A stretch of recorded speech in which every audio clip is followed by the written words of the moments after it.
Kia ora, everyone.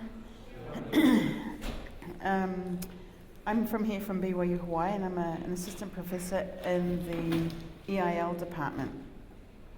Actually, I think it's ELT. Is it ELT or EIL?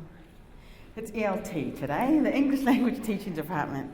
And as you can see from our handout, our department is trying to raise the awareness of the second language learners that are here at BYU, or in any context actually, and we're trying to provide teachers with strategies or ways to help attend best to our second language learners. I'm teaching today on writing. My presentation is about writing. And let's see if this works. Okay. I firstly want to introduce some of the writing difficulties that are experienced by second language learners in an academic context. The obvious is the grammar-related issues, and I've split those into distracting errors and non-distracting errors. What I mean by non-distracting is grammar errors that occur within a paper, but you can actually still grasp the meaning and context of what they're saying. So the errors are not so distracting that you can understand what they're saying. When I say distracting errors, those are errors where you are stopping from reading every second or third word. Another difficulty experience is not knowing the conventions within the genre that students are asked to write within. So if you're a biology teacher and you ask for a paper, they're not aware of the genres that are required within writing a biology paper, or a history paper, or any discipline really. And the two that I'm going to actually focus on today, the first one is misunderstanding the assignment, and the second one is not understanding their assignment in relationship to the grade that they've been given. Misunderstanding the assignment is when students have read the assignment that you've given them, a writing task, but they have no idea what you want them to do with it. And so today I'm going to look at some possible strategies of how to help in that area. And then the second one is task assessment. And this is when the students understand the grade that they have been given based on the final product that they have submitted for your class. So let's see what we can do here. So the first thing I'm going to look at is task representation. Task representation is the image or the idea or notion that the students have from the writing task that you have given. Okay. Most of the issues that come with this era are when students write off topic. Let me give you an example here. You ask a student to describe the events of history between a certain amount of years, and they just write about history in general. And what usually happens with second language learners is they find a vocabulary word that they are familiar with within the given a task assignment, and then they run with that in their head. So if they understand the word history, they write about history, not necessarily history in the context that you want them to write in. Another issue with the task being misrepresented by second language learners is overcompensating off topic. So if you ask for a paragraph about the history of events within a certain time, they write 3 pages about history to hopefully get enough points, even though they've kind of misunderstood the task, but that you'll be kind enough to give them points because they have overcompensated. And they potentially could be a great writer. They've got great syntax, they've got great grammar, and their sentences are flowing, but they have totally written off topic. They've misunderstood the purpose of what it is that they need to submit. When I explain this to my students where English is their second language, I have to give them some sort of pictorial image. I always say, I want this, and you're giving me this. And then they kind of understand how far off they are.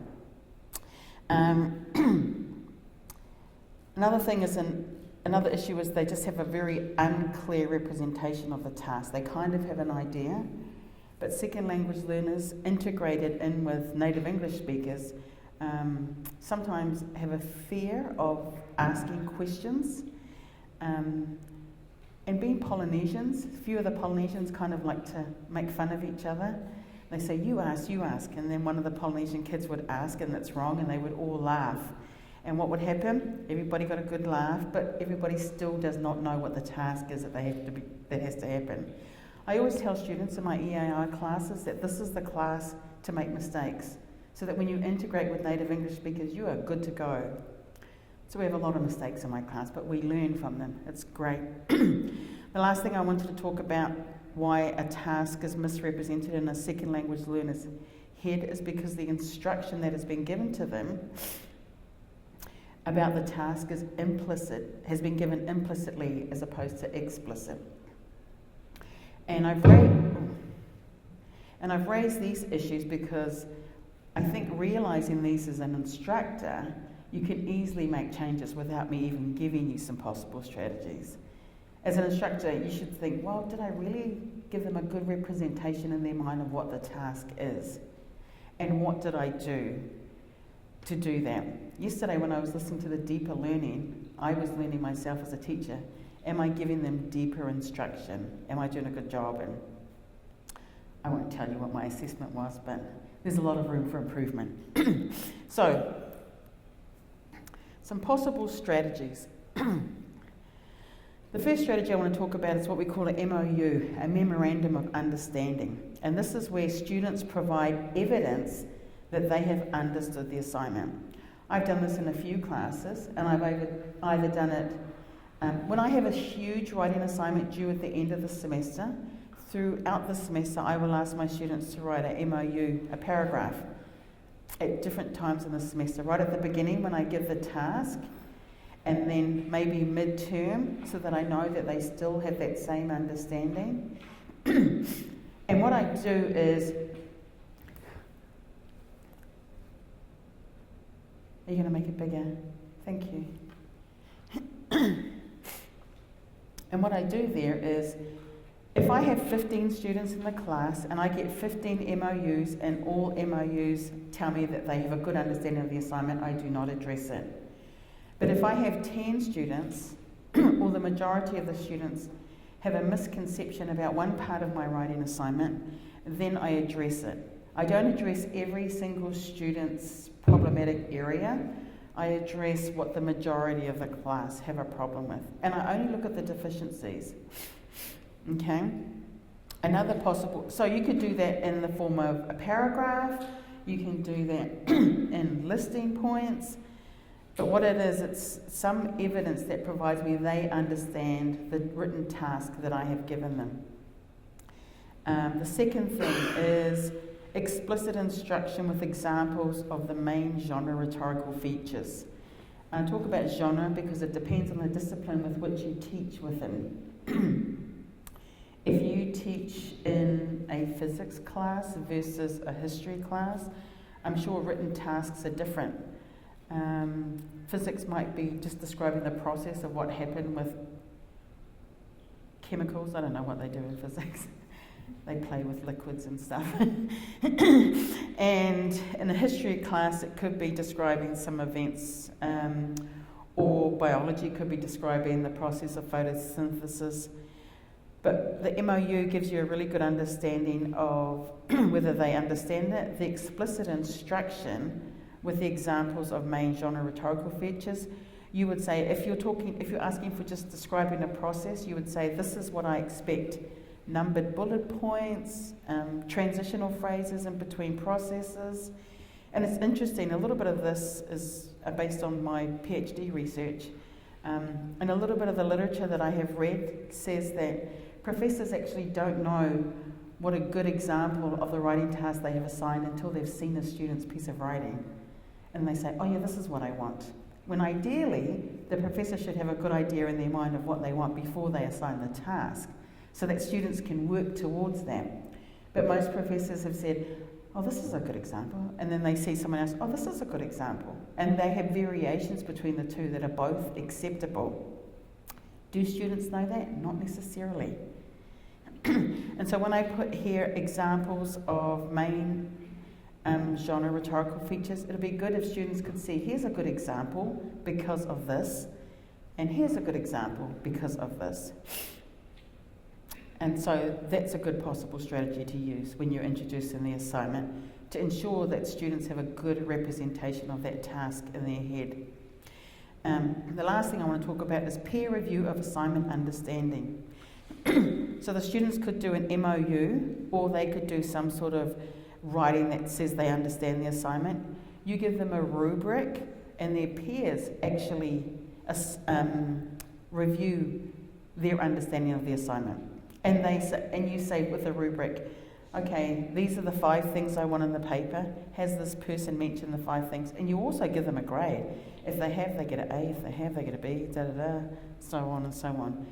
The good thing about this is that it allows the teacher to really metacognitively think about the assignment that they have assigned. And there's been some literature that has said that some teachers have gone through this process and realised, actually, that's not what I wanted them to write. And then they've had to change the assignment a little bit. So it allows the teacher to be sure of the representation of the task in their head before they assign it to the student. These are good strategies to use. The impact, which you can see on the piece of wood there, the impact of these strategies are that it requires extra effort and time on behalf of the teachers. And a lot of you are probably thinking, oh man, I don't want to do that extra work. However, the benefit is you're going to get a better writing product, which essentially makes the grading easier. If you can read through a paper that has all the parts of the assignment that you have given with good grammar, you're going to be able to read through that paper, assign a grade a lot quicker than someone who is overcompensated because they've misunderstood, or who has severe genre features that are flawed. Okay? So as a teacher, and one thing I learned yesterday about the deep learning, this helps me as a teacher to know that the writing requirements that I am assigning are actually relevant to the objective and purpose of the class. So task representation is one thing. Let's look at the next one. The other one is task assessment. Excuse me, I have a cold and I sound like a man this morning. The issue here is when students write a lot and they get a good grade, or they don't get a grade, but they do not understand the relationship between the effort that they've put in and the given grade. A lot of times, excuse me, this is because they do not understand how their assignment is going to be assessed. Also, I can say that sometimes students have all the bits and pieces that tell them how you're going to assess their paper, but they just haven't paid any attention to it. Which, for example, in my current class, we have a rubric that says, this is how I am going to grade your paper. And every time students hand in their paper, they'll say to me, so how are you going to grade it? And I tell them, oh, it's in the syllabus. Now they hate it when I say that, because everything is in the syllabus. It's not a syllabus of promise yet, but it is a syllabus nonetheless. Okay, so possible strategies here are giving them an explicit grading criteria with the assignment. So not only do I give them an assignment specification sheet, but I actually give them a copy of the rubric again with the grading assignment. And I always say, if you want an F and you want to fail this paper, this is what you do. And then they realise, oh, well, I don't want that, so I'm not going to do that. Okay? Also, I always encourage students to do several drafts before they hand in a final paper. And during the drafting process, we look at good papers versus bad papers, good parts of the assignment versus bad parts of an assignment, written by previous students, obviously with them saying it's okay to do that, not their names. Their names obviously aren't shown. But sometimes students cannot recognise that what they have written is not adhering to what the assessment is asking for. So they almost need to see it exemplified in another student's paper as well. Provide an example paper but on a different topic. So if I'm having my students write a paper about the causes of food shortage in Somalia, maybe provide them with an example paper of the shortage of water in Egypt, so they can see the same rhetorical features, but not enough so that they can plagiarise. I was going to call it textual borrowing to be nice, but to plagiarise. And so, but they can still see the written rhetorical features that they need in their paper. The last strategy is peer review. And you could do this as part of a homework assignment. You actually give them a criteria asking them, have you done this, have you done this, have you done this?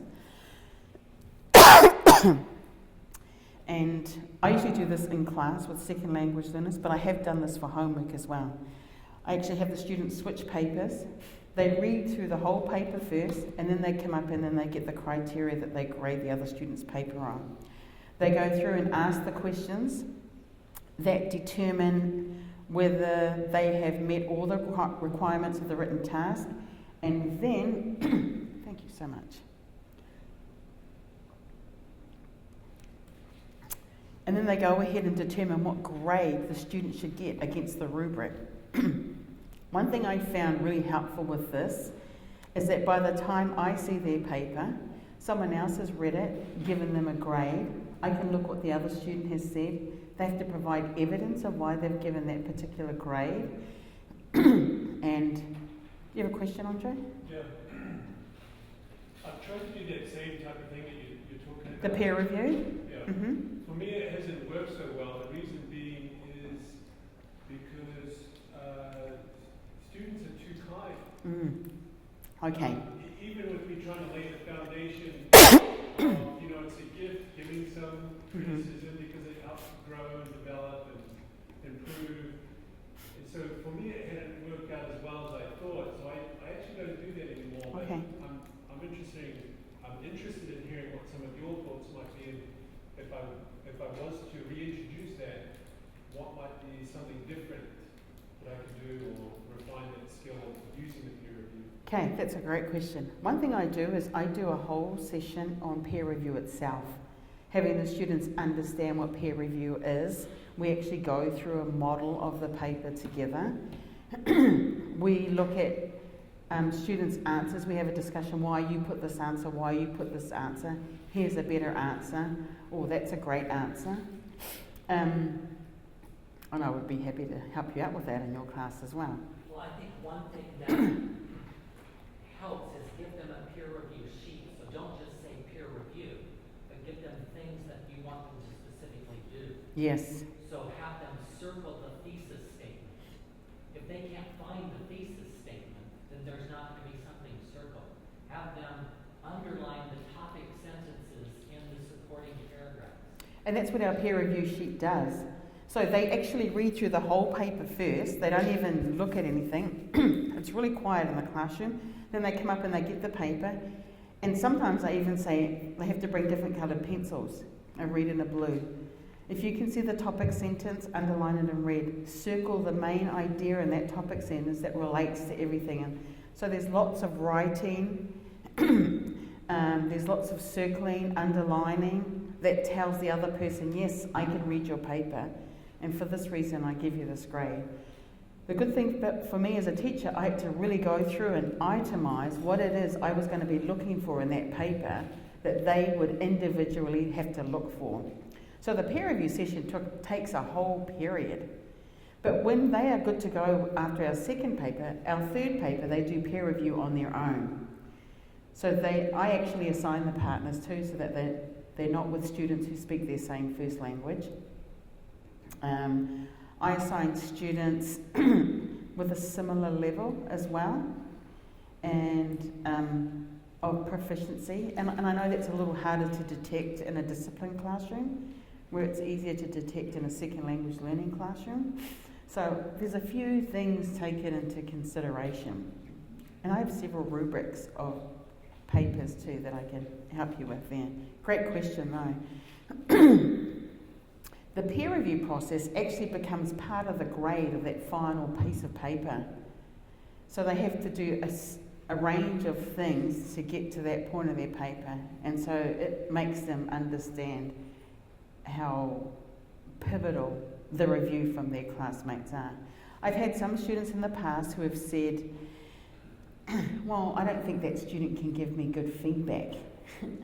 And most of them have raised the issue, especially with grammar. And I said, well, that's great, because they're not going to grade you on grammar. I'm having them look at the higher concerns of the writing as opposed to the low order concerns, which is what I would look at. But a lot of that pre-work actually works into the grade of the paper. So for me as a teacher, it saves me time in the end. In the beginning, again, the impact is that there's some extra effort that's put into from the teacher. But there are always better writing products. So these are only small strategies, and because we have a large population of second language learning students here at BYU Hawaii, these are really good strategies for teachers to incorporate in classes outside the English language department. I've had some teachers who have just said, you know, I just don't grade them as much. If I can see a few things good, then I give them a good grade. But I don't think that does the student any justice. Their writing doesn't develop at all.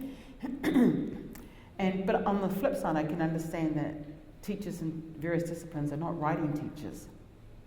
And so they might struggle with that as well, which is where we as an ELT department can come into play. So these are just a couple of strategies that we could put in to help students better with their writing products. You know, more and more students receive a degree from a university based primarily on writing assignments. A teacher can not even know a student, never speak to them, not even know their name, but at the end of the semester give them a grade based solely on what they've produced in a written language.